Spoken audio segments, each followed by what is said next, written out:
Hello everyone, this is Mrs. Nguyen. In this video lecture, I will be explaining your oral presentation assignment. If you look at the screen here, you'll see that I am in Module 2, which is where the oral presentation information is located.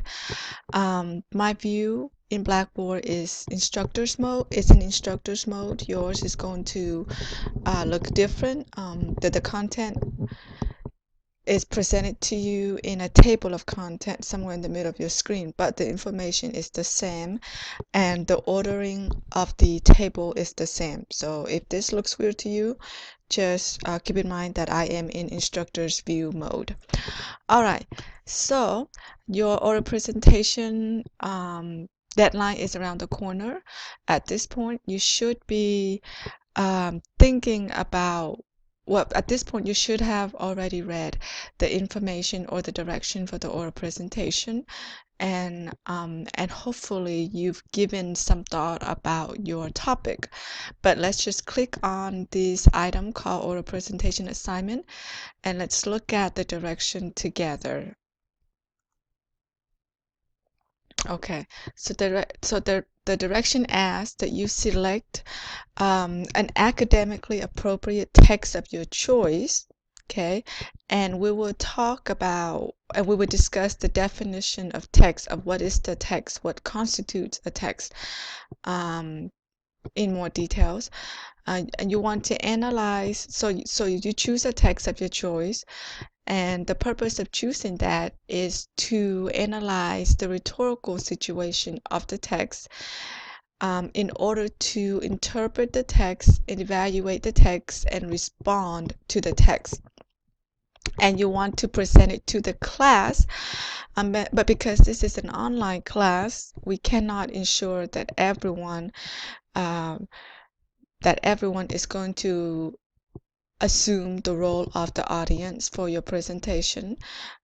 So just keep in mind that that you have at least me as your audience. So even if you're not standing in front of an actual class in a classroom, the demand for the formality of this assignment is still the same.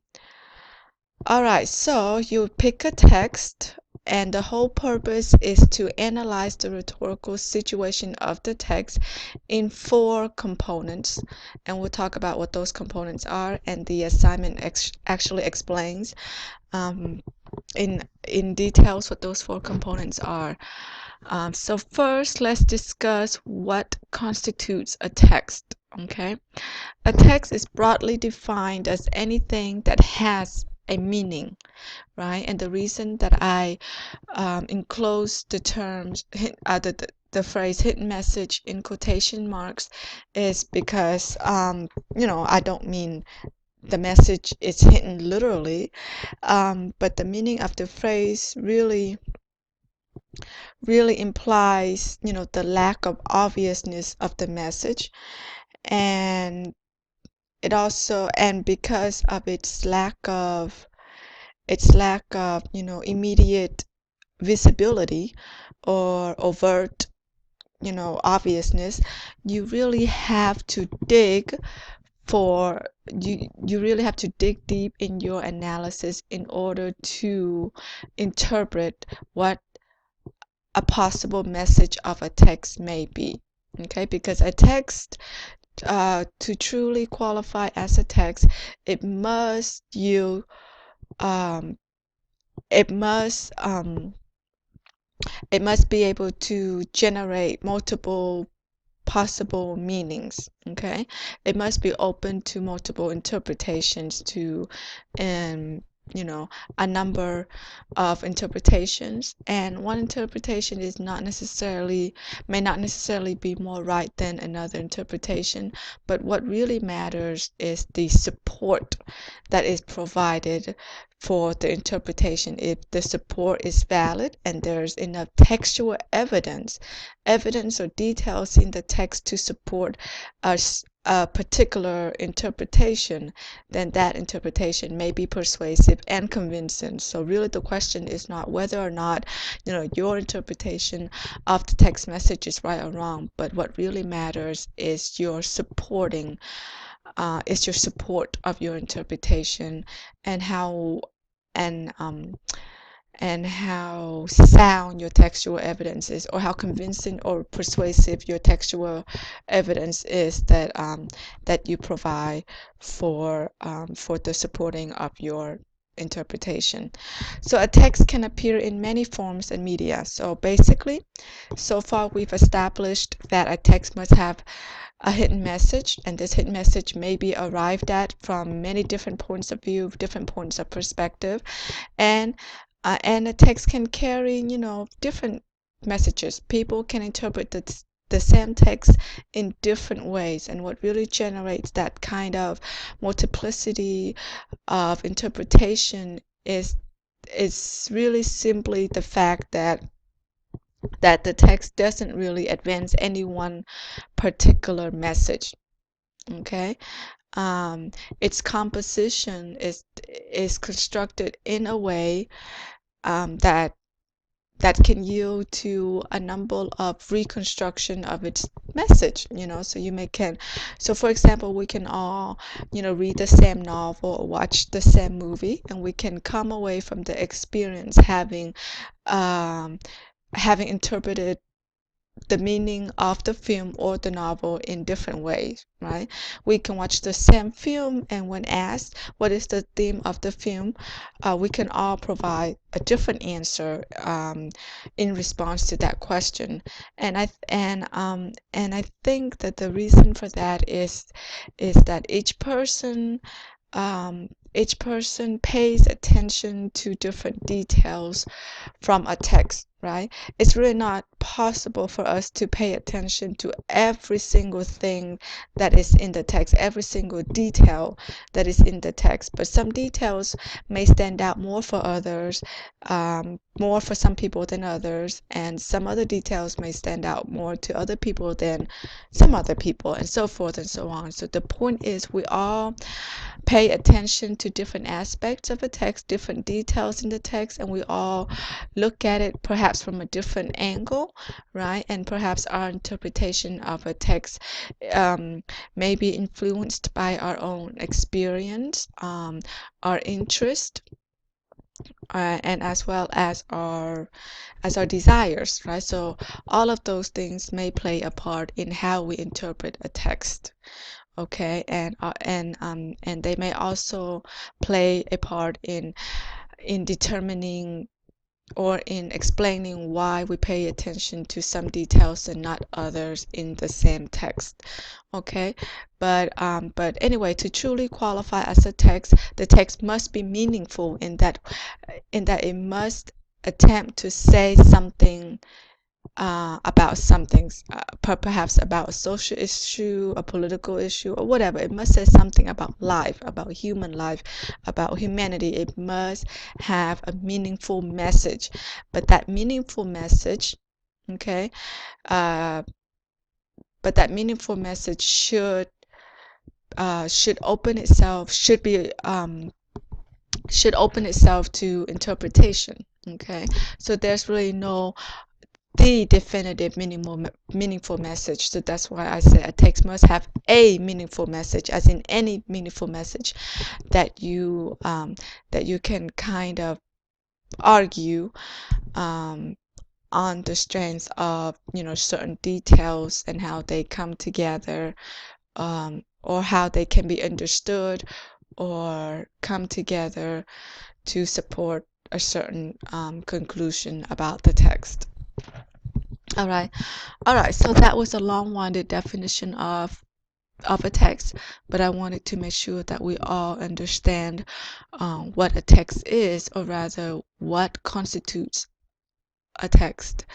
But I guess to better illustrate what a text could be, or we should talk about, we should name some of these some of the more common examples of text that we may encounter every day, or that we may come into contact with every day, whether at home or at work or in school.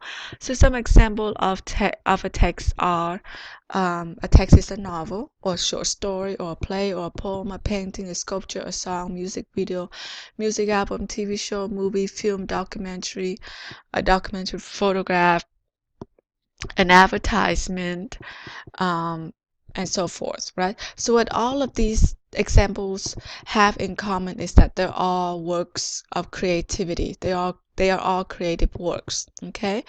And a creative works tend to be, by its nature, tend to be open for interpretation. It is not prescriptive. It does not tell you what to think or how to think about a certain topic. Okay, it constructs a word or it creates a word, be it a fictional word or a word based on real life, and it tells and it unfolds a narrative. But the meaning or the meaningfulness of the narrative is really up to you to discern, up to you to interpret based on the textual evidence in the text itself. Okay. So if you can come up with, or if you can think of other examples of a text that are not listed here, that you would like to do your oral presentation on, please let it pass by me, so that I can ensure that it is appropriate. And then after you have my approval, you may go on in this process. Okay, so now that we've discussed what a text is, let's talk more specifically about the different components that make up this project. So after you've decided on your text, okay, remember I said that the purpose is to interpret the meaning of the text, right? To make sense of the text and to evaluate the text, right? And also to respond to it. All right. But first, before you can determine the rhetorical situation of the text in terms of its message, its value, as well as the emotional response that it gets from you, you first need to introduce your text. Okay, so the introduction is the first component of your oral presentation. And of course, in this introduction, as with all introduction of any assignment, the objective of the introduction is to introduce and provide enough background information and context about your topic to make sure that your audience understand the topic. Okay, understand what the topic is and why or how it's relevant. Okay, so for this assignment, your introduction of your text must contextualize and summarize, must include a contextualization of your text and a summary of your text. This is especially important, the summary, especially important if your text is a creative work such as a novel or poem or play, right? If you're presenting on your novel or short story, give a brief summary of what it's about, okay? But don't don't mention too many minor details about your, for example, not short story or novel in your summary. Remember, the purpose of the summary is just to give an overview of your text, right? To an overview of your text that includes only the major main ideas, not the minor supporting ones. So please keep that in mind. Okay, you're looking for the big overarching details here, not the minor ones. Okay, so some of the basic information about your text that your introduction should provide is, of course, the title, right? Every text should have a title. Now, if your text is, say, an advertisement, be it a billboard or a commercial, obviously the title is going to be hard to come by. Okay, so in that case, just let us know what the advertisement is for, what is the product that is being advertised here, and especially if it's a billboard, uh, mention where you come across this billboard, how or where you encounter it, and the approximate time frame or date that you encounter, so that we can have an idea of, how dated or recent it is. Okay, and of course, you have to provide the name of the author. Now, if you do not, or for you to analyze a text as deeply as you should, in order to generate these kind of responses right here, you have to look deeply at the text, right? And looking deeply at a text should also include knowing some basic information about the text, and the author is one of the first things that you should find out about a text that you're considering to present. Okay, the author is very important. In our plagiarism discussion, we talked about authorship and why it's important to credit to give credit to authors, and why it's also important as an author to be credible, to have credibility as well. So and anytime you're using an author's creative work, an author's text, you are borrowing their intellectual property. So you have to make sure that their hard work gets the credit that it deserves. Okay. Alright, so after you've introduced your text, you are going to try to interpret the text.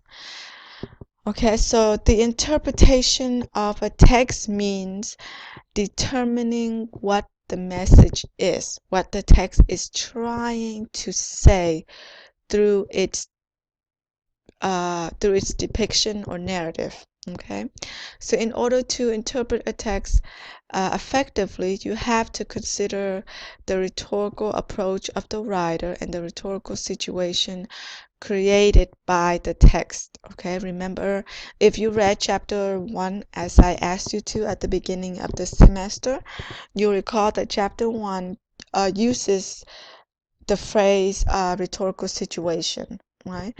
And what the rhetorical situation of a text means is that the is the context that calls for the text, and the audience and the purpose that the text was created for, or was created to service. Okay, so in order to determine the rhetorical situation of a text, you have to ask questions such as, what is the context of the text? Okay, what is the larger context into which your text fits? All right. So for example, if your text is an article in a respectable publication, okay, and if the article is a commentary about a recent issue that is controversial, or a recent issue that is making headlines around the country or around the world, okay, and the article is just one of the many voices that have been added to the conversation, then that's the context of your text, right? This is so to answer this question for your text, or for that particular text, for example, you would say that this article offers a different perspective about a current issue on so and so forth. Okay, so that would be the context of your text. Now, the purpose of the text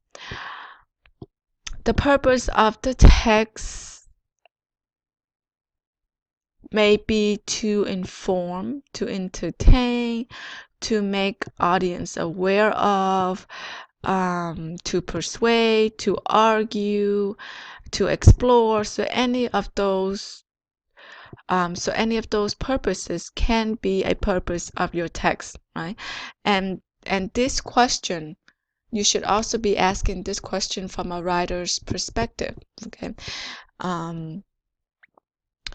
Before you write each essay, I've advised you all to think about, for whom are you writing, why are you writing, and so forth and so on. Because if you are able to answer these pre-writing questions for yourself, then it would just make it that easier for you to visualize the focus of your essay. To visualize the parameters in which your rhetorical situation can occur, the parameters that kind of outline, your conversation or the discussion of your essay, because you have to know why are you writing, okay? Anytime you undertake an academic writing prompt or writing assignment, you have to have a purpose, and the purpose sometimes is implied in the assignment itself. So for example, for the persuasive essay, your purpose for that essay, most of you, or just generally speaking, is to argue and to persuade. For your cause and effect essay, your purpose for that is to explore or investigate the causes and or effects of something, of some event, some phenomenon, right? Or to analyze the causal links or cause and effect relationship of something, whatever your topic or issue may be. Okay, so if you are able to articulate to yourself the purpose of your writing, right, then you have a better understanding of how you need to plan your essay and how you need to appeal to your audience. And furthermore, if you know for whom you're writing, then you have even a better idea of how to make effective of what kind of rhetorical strategies to use to persuade your audience, for example, right? What kind of rhetorical appeals, how to address your audience, what kind of writerly decisions to make, what examples to use that would better persuade them, since you kind of have a general profile of your audience. So asking these kind of questions help you, help you in those areas of compositions. Now, from a reader's perspective or from a writer's perspective, trying to understand the purpose and intended audience of your chosen text can be a little bit more challenging, but no more challenging than it would be, if you were to write the essay or author the text itself. So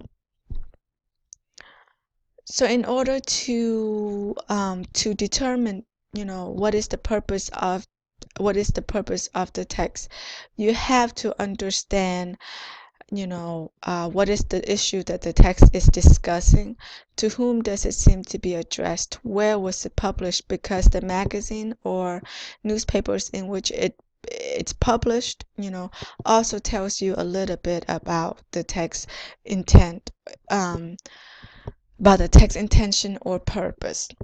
Okay,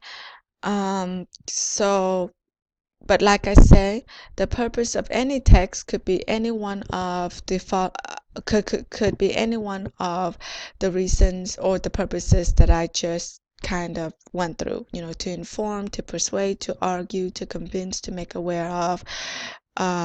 What else? To evaluate, blah blah, so forth and so on. Okay, so you can kind of so another thing to kind of consider as you try to determine the purpose of the text is the tone and the language used, the tone of the text, the language used. And of course, all of those considerations is related to the next question as well, which is who is the intended audience for this text? And again, you can make an educated guess or response to this question by looking at the publication, right? Whatever seems to be, or whoever seems to be the targeted audience for the for the publication, say the newspaper or the magazine, is also the same kind of targeted audience for the text. Okay, but you can also look at the language used, the level of sophistication of the prose can also tell you something about its audience, right? Also look at the examples used, if the are the examples used for supporting purposes, something that would appeal to, for example, to only a certain socioeconomic class of people, or to certain demographic in terms of age or ethnic or races or so forth, right? So all of those things, so these are some things that you can consider, is look at the rhetorical strategies used, right? How the essay is trying to appeal to its audience can also tell you a little bit about who the intended audience may be. And finally, taking into all of that, so once you piece all of that together, as well as the topic in question, you should be able to determine what the message or the meaning of the text could be. And like I say, there are many possible meanings. So in order to qualify as a text, it has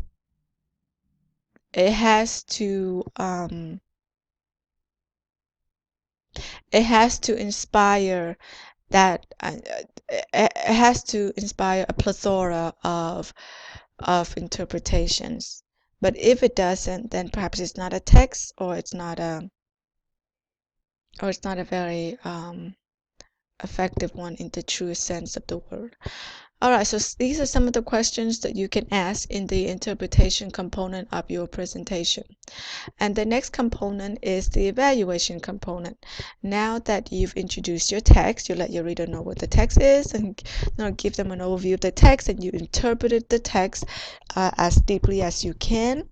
Then you're going to evaluate it. Okay, so evaluating a text means to determine its quality, its value, and its effectiveness, right? And you want to do that because, and the underlying assumption or the underlying principle of evaluation is that nothing can be taken for granted. Just because a text is published or something is published doesn't mean that it's worth listening to, or that doesn't mean that it is credible or reliable. All right, so the evaluation process should help you to determine whether or not a text is worth your time, whether or not a text is of high quality production, whether or not it has any kind of tangible value, and whether or not it is effective. Okay. So regardless of the author, or even if the author is someone with high reputation or high level, who is very credible, you still have to perform some kind of evaluation of the text, right? Because the idea is you should approach every text with a healthy measure of critical skepticism, right?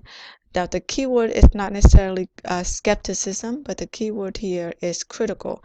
You should always be critical about what you view and what you read, right?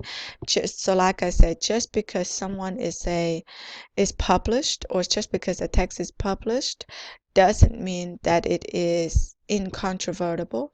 Doesn't mean that it is indisputable. Doesn't mean that it is flawless, or that it doesn't have any kind of flaws or weakness. Okay.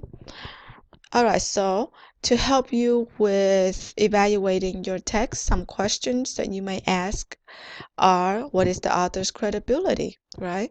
Why should we consider this author's work, right? What makes this author an expert on this subject, for example, or on this topic or issue, right? Why should they be listened to or read, depending on the medium of the text? Okay. So asking about the author is always a good strategy for evaluation, okay? Because if an author is credible, then he or she is more likely to produce credible works. So I guess that's the assumption. Okay, what is the tone of the text?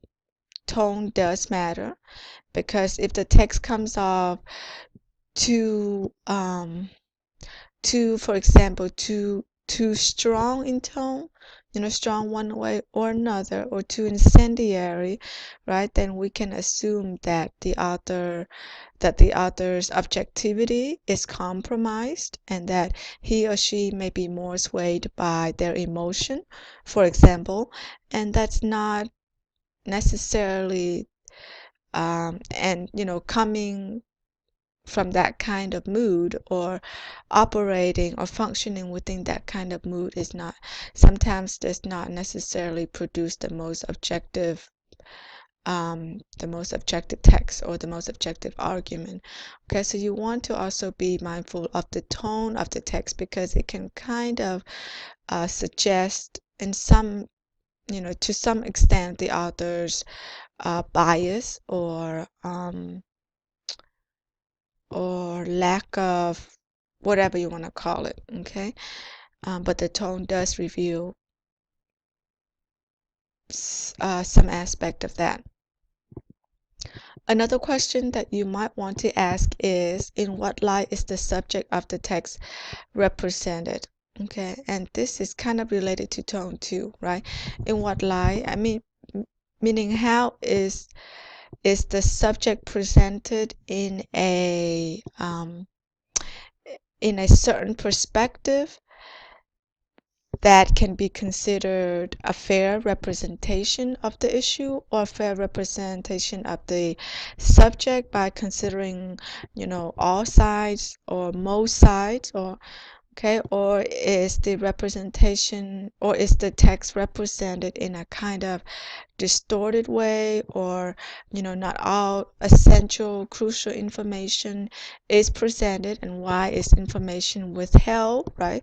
Is it to influence or orient us in a certain direction, and so forth, right? Because words or a text does have that power of persuasion. It can sway us in a certain direction if the author knows exactly what they're doing. Okay, and so as the audience, you have to be critical in order to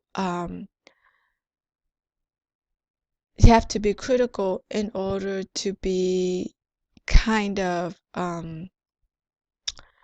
impervious to that kind of persuasion, because you don't want to be easily persuaded, because if you are, then maybe you don't have your critical thinking cap on, and if you do, then you but being critical does not necessarily mean being dismissive. Okay, being critical essentially just means just asking questions and not making any assumptions about the author or the work. Okay, I mean, yes, you can make some assumption,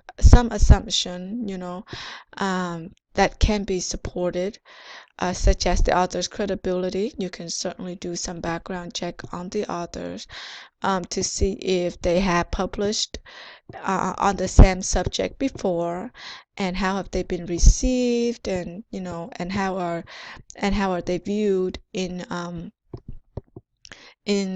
public opinion, and things like that. Okay, so that kind of information can give you some measure of confidence going forward, right? But that does not necessarily mean that you have to kind of forfeit all of your critical inclination just because the author has, for example, a good reputation. Okay, so be aware of that, and you must also evaluate your text strengths and weaknesses. Okay, what does the text do well on, and where does it need work? So that's what we're talking about here. What are some of the things that it does really well, and what are some of the things that it could do better? For example, providing more information, not representing the other side, fairly, or um,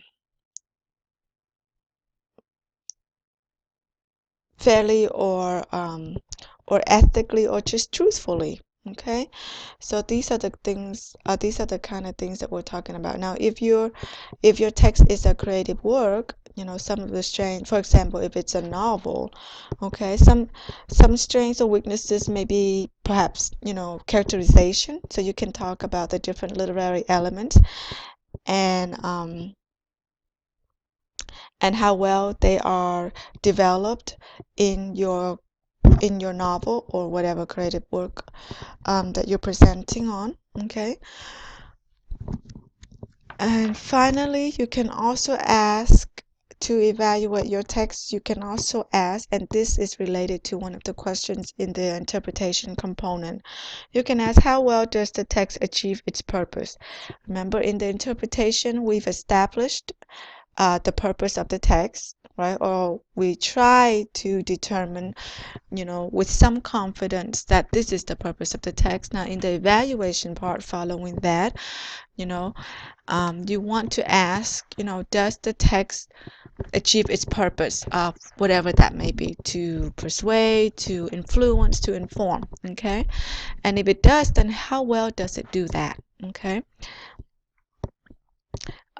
So I've tried to provide questions for the evaluation that can be applied to any text that you choose. So these questions are very general, and I can't see how any one of these questions cannot be answered by any specific text that you may choose.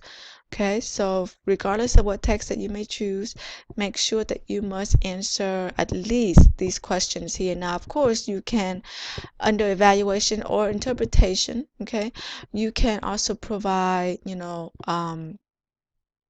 extra responses that are not prompted here, right? But provided that they are relevant to your particular text. All right, so after you've determined the value and quality and effectiveness of your text, finally, you want to respond to it.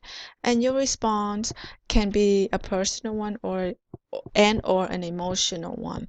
So some questions that you may want to consider as you compose your response is, why did you choose this text? Okay, don't say I choose it because I have to. Okay, share with us, the personal motivation for your choosing of this text. Okay, the personal factors that compel you to do your presentation on this text. And also you can tell us about how the text makes you feel, or how it reminds you of something from your own personal experience, or those of some people that you know.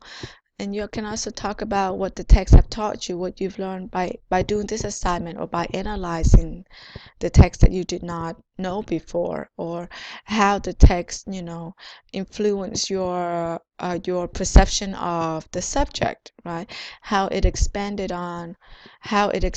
your knowledge on the subject, and how it helped you to understand the subject or the issue more clearly than you did before. Just things like that. So this now the duration part, it said 3 to 5 minutes, doesn't really apply to us because we are an online course. So you can kind of disregard that. All right. So we've covered all 4 components of the project, of the oral presentation. Let's talk about how to submit this. Okay. Well, first, let's talk about how should you deliver your presentation. Well, there are 2 methods. You can create your presentation in a PowerPoint, or a Prezi presentation. Okay, and make sure that your PowerPoint or Prezi presentation contains all of the points that we've discussed here, but they are presented, but make sure that they are presented in a way that is aesthetically and visually, that is aesthetically pleasing and visually convenient. And by that I mean you should not use block text. You should bullet points.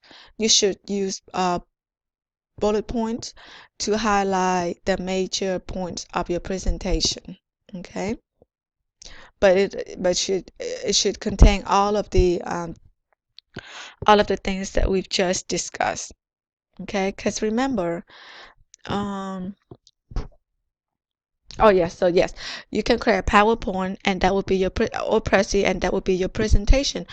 Or you can actually present by giving a speech and recording that speech. So you can present yourself, so you can record yourself presenting your text in terms of these 4 components, and you can upload your video to YouTube, okay, or whatever method that is going to be accessible to me and the class. Okay, and you are going to post the link to your video in the place where everyone is supposed to submit the presentation. And so the difference between these 2 methods of delivery is that if you are creating a PowerPoint and Prezi, you do not have to record yourself speaking on these points. Your PowerPoints or your Prezi is your presentation. If you are recording yourself, if you are recording yourself speaking about your text, giving a speech about your text in terms of these 4 components just discussed, then you do not have to create a PowerPoint or a Prezi. The YouTube video, you being in front of it and recording yourself, is your presentation. So if you do that, you do not have to make a PowerPoint, but you will have to speak into the camera, which means you will not be reading from any kind of off-screen or ancillary materials. Okay, I want to see you speaking into the camera as if your audience is on the other side of that camera. Okay, so no reading from any kind of supplementary materials, even off screen. So if it looks like you are reading off of something that is not in the frame of your video, then I will deduct points, major points, for the reading, because this is not a reading assignment. Okay, so anyway, keep that in mind. If you do a PowerPoint or Prezi, that's your presentation. If you are recording yourself and uploading your video, then you do not have to make a PowerPoint, but you cannot read. Okay, now note, under methods of submission is explained all that I just said, but a further note is given. So make sure that you understand that both of these methods of submission, PowerPoint or video, they both require a showing of your text. So if you are creating a PowerPoint, you can and if your text is